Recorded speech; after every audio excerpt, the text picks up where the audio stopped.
गांव के किनारे एक छोटा सा मिट्टी का घर, उसी में रहते थे रामू, उसकी पत्नी सीमा और 5 साल का बेटा चिंटू। रामू सैंडविच का ठेला लगता था। उसी से घर का राशन, पानी और चिंटू की पढ़ाई में चला जाता था। रामू, कब तक ये सादा सैंडविच का ठेला लगाओगे? 2-3 ग्राहक आते हैं और घर चलाने लायक पैसे भी नहीं बचते। बेटे की पढ़ाई रुक जाएगी अगर तुमने कुछ और काम नहीं किया तो। सीमा, और कर भी क्या सकता हूँ? मेरे पास पढ़ाई लिखाई का सहारा नहीं। नौकरी देगा कौन? ये ठेला ही सहारा है। लेकिन ये काफी नहीं है। सोचो चिंटू के बारे में। रामू का मन भारी हो गया। वो जानता था कि सीमा की बातें सही थीं।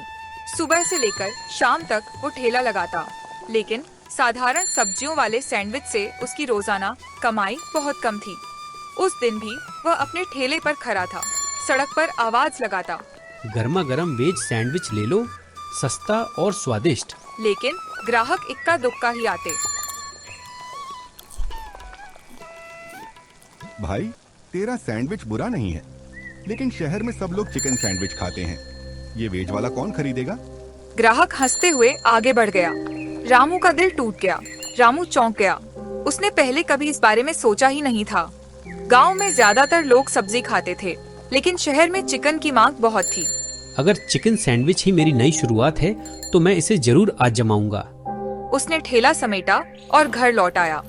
रास्ते भर सीमा की बातें और चिकन सैंडविच उसके दिमाग में गूंजते रहे। घर पहुंचते ही चिंटू द्वार कर उससे लिपट गया।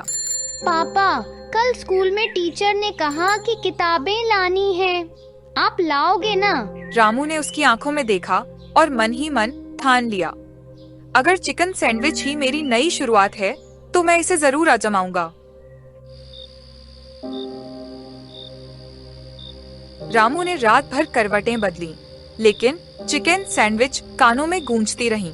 उसने ठान लिया था, आज से वो सिर्फ वेज सैंडविच नहीं बल्कि चिकन सैंडविच भी बनाएगा। सुबह सुबह सीमा रसोई में आटा गूंद रही थी। रामू धीरे से उसके पास गया। सीमा, मैं सोच रहा हूँ आज से सैंडविच में चिकन डालकर बनाऊं। चिकन? अरे, हम तो हमेशा सब्जियों से काम चलाते थे। और लोग क्या कहेंगे?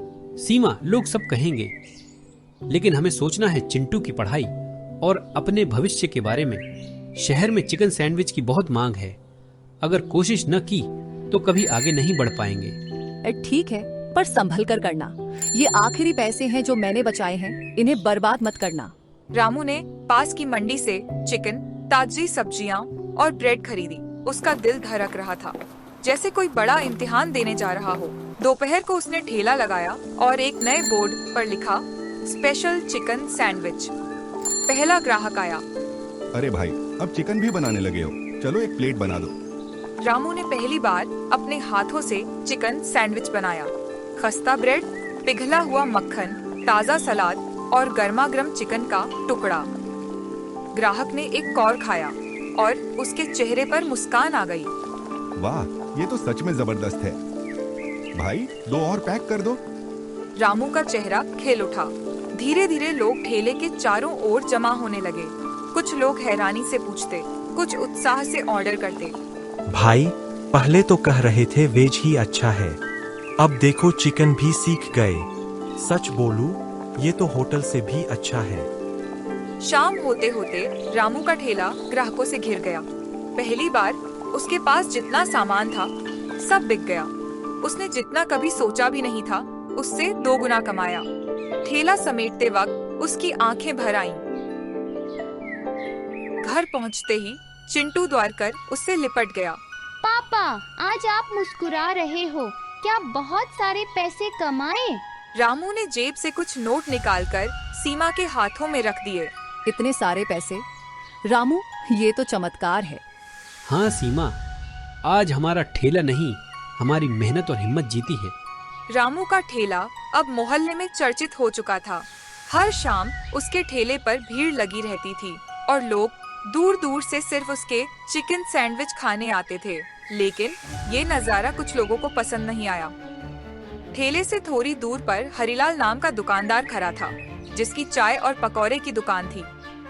रामू का ठेला चलते देखकर उसके चेहरे पर शिकन आ गई। ये नया नया लौंडा आया है और सबका धंधा चौपट कर दिया।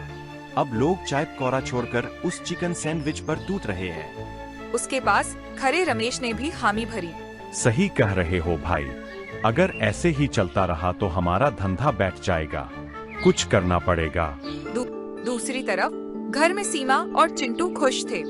रामू रोज मुस्कुराता हुआ घर लौटता और जेब से पैसे निकालकर सीमा के हाथों में रख देता। रामू, अब चिंटू की पढ़ाई अच्छे स्कूल में करवा सकते हैं। तुम्हारी मेहनत रंग ला रही है। हाँ सीमा, अब वक्त आ गया है सपने पूरे करने का। लेकिन मोहल्ले के लोग कुछ और ही सोच रहे थे। एक शाम जब रामू ठेला लगाने पहुंचा, उसने देखा कि ठेले का टायर पंचर हो चुका है। पास खड़े बच्चे हंस रहे थे, लोग चुप रहे। अरे, ये किसने किया? रामू समझ गया, कोई जलन में ऐसा कर गया है। लेकिन रामू हार मानने वाला नहीं था। वो ठेला खींचकर पास के पंचर वाले के पास गया, टायर ठीक करवाया और फिर से ठेला लगाकर खड़ा हो गया। ग्राहक पहले से भी ज्यादा आए और उसका ठेला फिर से बिक गया। उस रात जब वो ठेला समेट रहा था, तभी हरिलाल और रमेश उसके पास आए। वाह रामू भाई, बड़ा नाम हो रहा है तुम्हारा, लेकिन ध्यान रखना, ये मोहल्ला है, होटल नहीं। कभी भी यहाँ ठेला लगाने से मना किया जा सकता है। भाई, मैं किसी का हक नहीं छीन रहा, मेहनत कर रहा हूँ। अगर आपको परेशानी है तो खुलकर कहिए, ये धमकी देने से कुछ नहीं होगा। देख लेना रामू, तुम्हारा ये ठेला ज्यादा दिन नहीं चलेगा। रामू जानता था कि सफलता की राह कभी आसान नहीं होती। अगले दिन भीड़ और ज्यादा हो गई। लोग रामू के चिकन सैंडविच की तारीफ करते नहीं थकते। रामू भाई, आप तो मोहल्ले के स्टार बन गए हो। आपका नाम अब सब जगह लिया जा रहा है। रामू मुस्कुराया, लेकिन अंदर से जानता था कि ये नाम जितनी जल्दी फैल रहा है, उतनी ही जल्दी कुछ लोग उसकी जड़ें काटने की कोशिश करेंगे। रात को घर पर सीमा ने उसकी थकी हुई आंखें देखीं। रामू, क्या हुआ? आज कुछ परेशान लग रहे हो। कुछ नहीं सीमा, बस लोग हैं, सबको मेरी मेहनत हजम नहीं हो रही। तो उन्हें सोचने दो, तुम अपना काम करते रहो।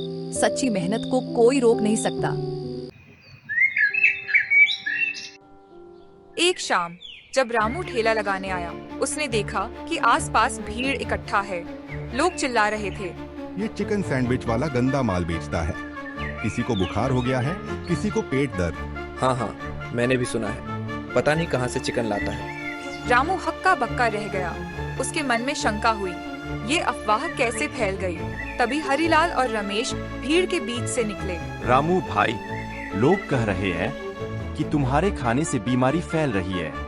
अब देखो, मोहल्ले में सेहत भी जरूरी है। हमें तो लगता है कि तुम्हारा ठेला बंद कर देना चाहिए।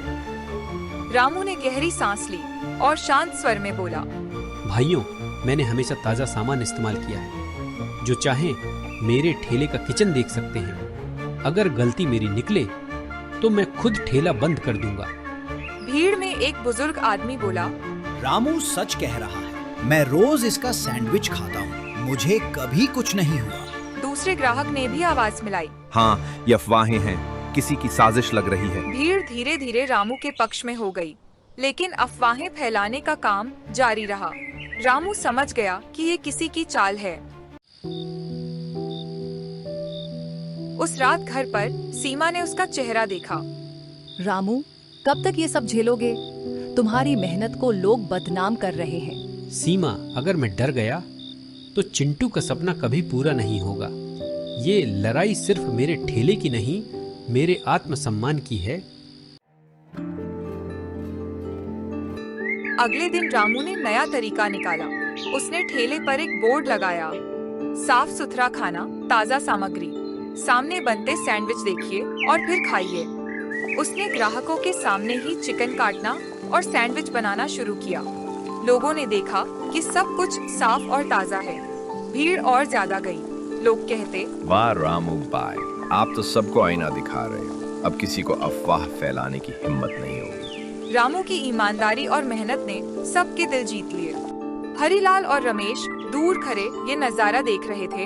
हाँ, मेहनत और सच्चाई के आगे हमारी चालें बेकार हैं। हमारी सारी चालें नाकाम हो गईं। कुछ महीनों बाद रामू का ठेला इतना मशहूर हो गया कि उसने छोटा सा दुकान खोल लिया। सीमा की आंखों में खुशी के आंसू थे। रामू, देखो तुम्हारा सपना सच हो गया। अब चिंटू अच्छे स्कूल जाएगा। ये सब तुम्हारे भरोसे और मेरी मेहनत का फल है।